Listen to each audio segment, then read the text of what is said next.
Hello दोस्तों, मैं doctor Sanju और आज के हमारे इस वीडियो में मैं आपको बताने वाली हूँ कि बहुत सी गर्भवती महिलाएं जो होती हैं वो लेटते टाइम या बैठते टाइम एक गलती बहुत ज़्यादा करती हैं जिससे उनके होने वाले बच्चे की हेल्थ के ऊपर गलत इफेक्ट पड़ सकता है और खुद उनको भी इस आदत की वजह से बहुत सारी परेशानियाँ हो सकती हैं।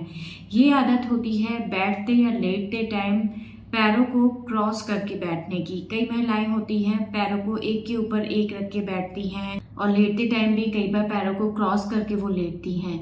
तो कई बार क्या होता है, प्रेगनेंसी के शुरू में तो इतनी ज़्यादा परेशानी नहीं होती है, लेकिन जैसे जैसे प्रेगनेंसी बढ़ती जाती है वैसे वैसे अगर महिलाएं इस पोजीशन में बहुत लंबे टाइम तक बैठती हैं तो कहीं ना कहीं इसका एक गलत इफेक्ट उनके और उनके होने वाले बच्चे के ऊपर पड़ सकता है। तो अपनी इस आदत को बदलना महिलाओं के लिए बहुत ज़्यादा ज़रूरी है। तो आज के हमारे इस वीडियो में हम इसी टॉपिक के बारे में बात करने वाले हैं कि अगर आप अपने पैरों को क्रॉस करके बैठती हैं या लेटती हैं तो इसकी वजह से क्या परेशानियां आपको या आपके होने वाले बच्चे को हो सकती हैं। तो देखिए, हमारी जब प्रेगनेंसी ठहरती है तो जो पेल्विक एरिया है वहाँ की जो ब्लड वेसल्स हैं उनके अंदर ब्लड फ्लो बहुत ज़्यादा बढ़ जाता है। जो पेल्विक एरियाज के जितने भी ऑर्गन्स होते हैं, स्पेशली जो यूट्रस वाला हिस्सा होता है उसके अंदर ब्लड फ्लो बढ़ जाता है। ब्लड सर्कुलेशन में चेंजेस आने लगते हैं। बहुत सी महिलाओं का ब्लड प्रेशर इस टाइम पे बढ़ने लगता है। और अगर आप क्रॉस लेग करके बैठती हैं तो क्रॉस लेग करने से क्या होता है, जो पेल्विक एरियाज की जो ब्लड वेसल्स होती हैं जो कि पेल्विस से पैरों की तरफ ब्लड को लेके जाती हैं और फिर पैरों से ब्लड को ऊपर पेल्विक एरियाज में लेके आती हैं और फिर लीवर में और लीवर से फिर हार्ट में लेके जाती हैं।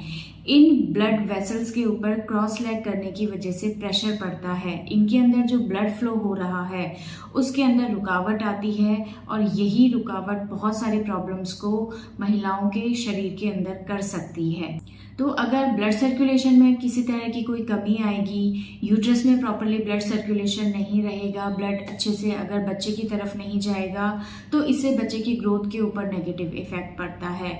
इस तरह की आदत से बच्चे को तो ब्लड सर्कुलेशन में कमी आती ही है, लेकिन खुद महिलाओं में भी बहुत सारी ऐसी प्रॉब्लम्स होने लगती है। इसमें सबसे पहला है कि सेकेंड ट्राइमेस्टर के बाद से महिलाओं का ब्लड प्रेशर धीरे धीरे बढ़ने लगता है। और अगर आप इस तरह की हैबिट रखती हैं, यानी कि पैरों को क्रॉस करके बैठने की आपको हमेशा आदत रहती है, तो ये ब्लड सर्कुलेशन में किसी न किसी तरह की प्रॉब्लम कर सकती है। दूसरा, बहुत सी महिलाओं को सेकेंड थर्ड ट्राइमेस्टर के दौरान पैरों के ऊपर स्वेलिंग रहती है और अगर आप इस तरह से बैठती हैं तो आपके पैरों की स्वेलिंग इसकी वजह से बढ़ सकती है। साथ ही साथ अगर महिलाओं को वेरिकोज की प्रॉब्लम है, पैरों की जो नसें हैं वो बहुत ज़्यादा फूल जाती हैं, नीली नीली दिखाई देती हैं, तो आपके इस तरह से लंबे टाइम तक बैठने की वजह से आपकी ये परेशानी बढ़ सकती है। इसके अलावा बहुत सी महिलाओं को प्रेगनेंसी के दौरान जो काफ मसल्स होती हैं, पैरों के अंदर जो पिंडली वाला हिस्सा होता है वहाँ पे बहुत ज़्यादा खिंचाव या दर्द की परेशानी रहती है।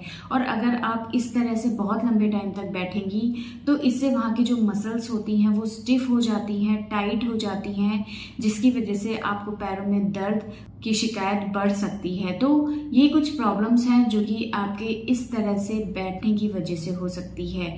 तो अगर महिलाएं अगर अपने क्रॉस लेग करके दिन में थोड़ी बहुत देर के लिए कभी कभार बैठती हैं, 10 से 15 मिनट बैठती हैं, तो इससे किसी तरह की कोई दिक्कत नहीं होती। लेकिन अगर कोई महिला हमेशा इसी तरह से बैठती है और इस तरह से वो बहुत लंबे टाइम तक बैठी रहती है या रात को क्रॉस लेग करके उसके सोने की हैबिट है, तो इस तरह से अगर लंबे टाइम तक आप इस तरह से सोएंगी या इस तरह से बैठेंगी तो इससे ब्लड सर्कुलेशन में प्रॉब्लम आने लगती है और इसका कहीं ना कहीं आपके होने वाले बच्चे के ऊपर इफेक्ट पड़ सकता है। खुद आपको भी इस आदत की वजह से बहुत सारी परेशानियां हो सकती हैं जो कि मैंने अभी बताई।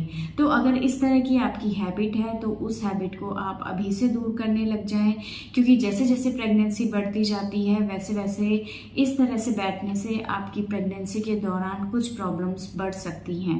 तो इस आदत पे आपको हमेशा ध्यान रखना है कि अगर इस तरह से आप बैठ रही हैं तो इस तरह से आप ज़्यादा देर ना बैठे, थोड़ी बहुत देर के लिए बैठ रही हैं तो फिर भी कोई प्रॉब्लम नहीं है। लेकिन अगर इस तरह से ही आप बैठती या सोती हैं तो अपनी इस आदत को आप अभी से चेंज कर लें। तो दोस्तों इस वीडियो से रिलेटेड अगर आपके और किसी तरह के कोई सवाल हैं जो आप हमसे पूछना चाहते हैं तो आप हमें कमेंट कर सकते हैं, और हमारे आने वाले वीडियोस को देखने के लिए हमारे इस चैनल को सब्सक्राइब ज़रूर करें।